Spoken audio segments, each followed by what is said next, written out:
বিয়ের ১.৫ মাস পর রাজবাড়ির এক যুবক জানতে পারে তার স্ত্রী একজন ছেলে।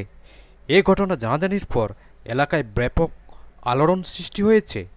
এ ঘটনাকে কেন্দ্র করে সামাজিক যোগাযোগ মাধ্যম ফেসবুক ও ইউটিউবে ঝড় বয়ে যাচ্ছে।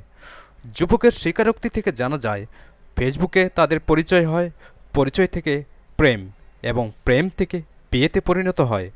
রাজবাড়ির যুবক আরও বলেন, বিয়ের পর যুবকের পরিবার মেনে নিলে যুবক সেই মেয়েটিকে নিয়ে সংসার করতে থাকে।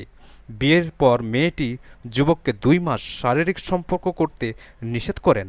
তার নাকি জরায়ুতে সমস্যা রয়েছে, ডাক্তার শারীরিক সম্পর্ক করতে নিষেধ করেছেন। ১.৫ মাস পর যুবকটির যখন সন্দেহ হয় তার বউটির ছেলে হতে পারে, এক রাতে যুবকটি তার বউয়ের কাপড় খুলে নিশ্চিত হতে পারে যে তার বউ মেয়ে না, একজন ছেলে। এ ঘটনা জানার পর যুবকটি তার পরিবারকে নিশ্চিত করেন যে সে যাকে বিয়ে করেছে সে একজন ছেলে। এ ঘটনা জানাজানি হলে এলাকাবাসী রাগে ও ক্ষোভে ফেটে পড়ে।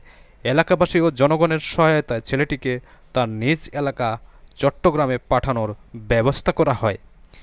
এ ঘটনা থেকে আমরা শিক্ষা পাই, সঙ্গী নির্বাচনে সামাজিক যোগাযোগ মাধ্যম বেটার অপশন কখনো হতে পারে না।